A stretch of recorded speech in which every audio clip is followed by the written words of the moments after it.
Am I the a-hole for getting my coworker fired over a picture?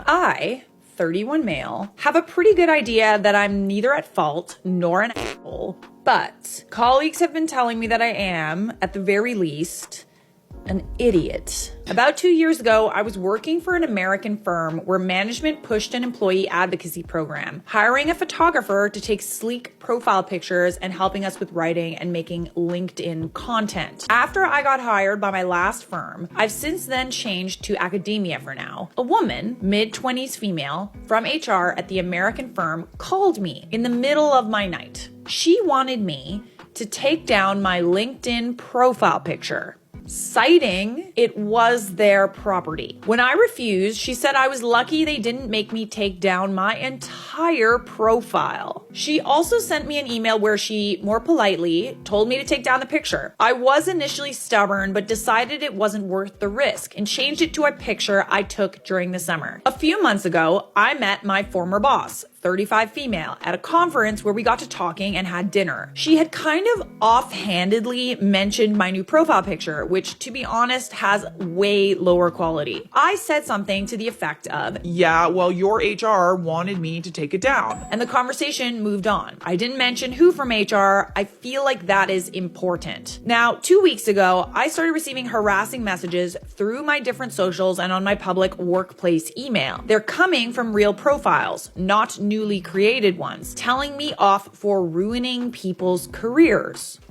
They were all vague and super rude, so I mostly just blocked and reported. One of the latest ones wrote, "Typical male toxic BS to on HR." Putting two and two together, sure enough, they were connected to the HR woman on LinkedIn. I could see that she was no longer at the first firm, instead being employed at last name consultancy, and her tagline read, "Empowering engineering and IT companies through inclusive culture changes." Not actual tagline, but close enough. She also has the open to work frame. I wrote her and politely but sternly told her to call off her flying monkeys. She responded with, Rude emoji. Think twice before you ruin people's careers just to be petty. I also reached out to my former boss and found out the HR woman was fired and that she couldn't go into details. I told a few colleagues over lunch and there were quite divisive responses, ranging from, "You basically didn't do anything, but in corporate things it's dumb to say anything not neutral about past places of employment," to, "You threw her under the bus in what was probably her first real job." So, am I the a-hole for this whole thing? I do feel bad about her not being able to find work, but at the same time, all I did was gossip a bit with what amounts to a former colleague.